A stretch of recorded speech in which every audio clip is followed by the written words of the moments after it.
आप सबको सलामती हूँ और अल्लाह की रहमत आप सबके शामिल हाल हो। इस वक्त मैं तो कहना चाहता हूँ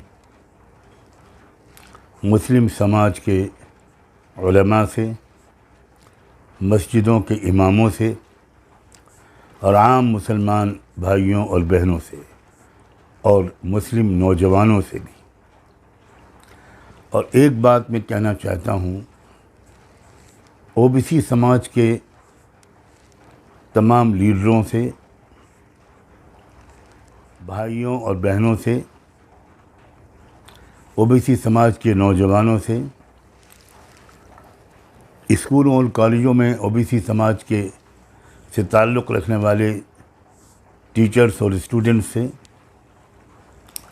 युवाओं से, युवतियों से और इसी तरह दलित समाज से ताल्लुक़ रखने वाले तमाम भाइयों, बहनों, नौजवानों से, उनके लीडरों से, उनके सियासी पॉलिटिकल लीडरों से भी और उनके जो बुज़ुर्ग हैं उनसे भी। मुस्लिम समाज के लोगों से एक बात ये जो कहना चाहता हूँ वो ये है कि आप भारतीय मुआशरे की इस सच्चाई को ज़रा समझिए। भारतीय समाज के 85% लोग ओबीसी समाज से ताल्लुक़ रखते हैं या दलित समाज से ताल्लुक़ रखते हैं, एमबीसी यानी मोस्ट बैकवर्ड क्लास से ताल्लुक़ रखते हैं और इसी तरह के बहुत से उनकी कास्ट हैं, बहुत से उनके तबके हैं।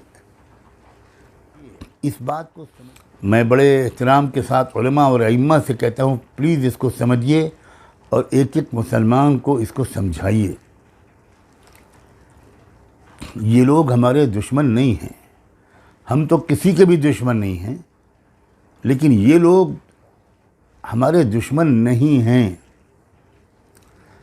हो ये रहा है कि इनको हमारा दुश्मन बनाकर, इनको कभी कावड़ियों के रूप में, कभी किसी और रूप में, कभी किसी और यात्रा में निकालकर, कभी कोई और धार्मिक रूप रखने वाले किसी कार्यक्रम में शामिल करके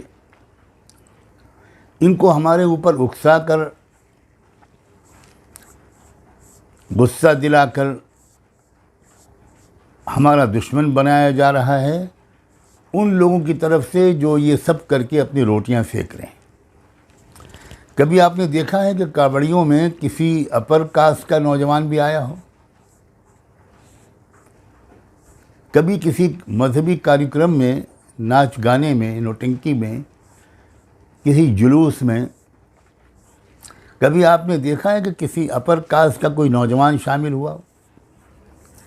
ये जितने बड़े बड़े मंत्री हैं, मुख्यमंत्री हैं, उनका कोई बेटा आपको कभी आज तक नज़र आया है? इनके बेटे यूरोप और अमेरिका में पढ़ते हैं और भारत का ड्रेस भी नहीं पहनते। इनको आप देखेंगे वहाँ तो पहचानेंगे भी नहीं। ये अपनी फैमिली के किसी नौजवान को इन सब कार्यक्रमों में शामिल नहीं करते। उनके भविष्य बनाने के लिए, उनका फ्यूचर बनाने के लिए उनको हाई एजुकेशन दिलाते हैं और इन सब झगड़ों से उनको बिल्कुल दूर रखते हैं।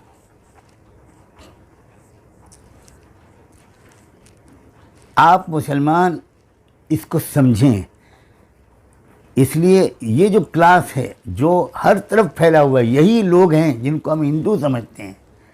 ये ओबीसी समाज के लोग हैं। देश की आबादी की आधी आबादी से ज़्यादा ओबीसी समाज के लोग हैं। 54% से भी ज़्यादा सरकारी आंकड़े के मुताबिक ओबीसी समाज के लोग हैं। इनको दुश्मन मत समझिए। अगर ये दुश्मन बन गए हैं तो इनको दोस्त बनाइए। इनकी गलतफहमियों को दूर कीजिए। अपने आस पड़ोस में, मोहल्ले में आप नज़र डालिए। असल में आप जानते नहीं भारतीय समाज की व्यवस्था को।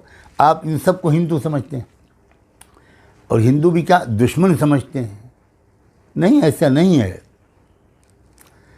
इनसे जब आप करीबी ताल्लुकात बनाएंगे तो फिर धीरे धीरे ये जानेंगे कि भाई ये मुसलमान हमारे दुश्मन नहीं हैं। ये क्या हमको बताया जा रहा है? इसी समाज के लोग हैं जो आज भी मस्जिदों के दरवाज़ों पर, जिनकी महिलाएं अपने बच्चों को लेकर खड़ी रहती हैं कि आप फूंक छोड़ देंगे तो उनके बच्चे की बीमारी दूर हो जाए।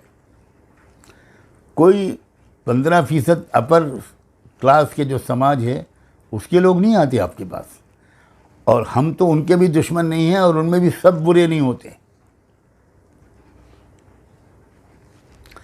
लेकिन जो लोग इस वक्त हमारे देश की राजनीति पर छाए हुए हैं वो वही लोग हैं जो उसी 15% समाज से ताल्लुक़ रखते हैं, और वो इनको इस्तेमाल करते हैं सिर्फ अपनी रोटियां सेकने के लिए। इनको अधिकार नहीं देते, इनको सम्मान नहीं देते।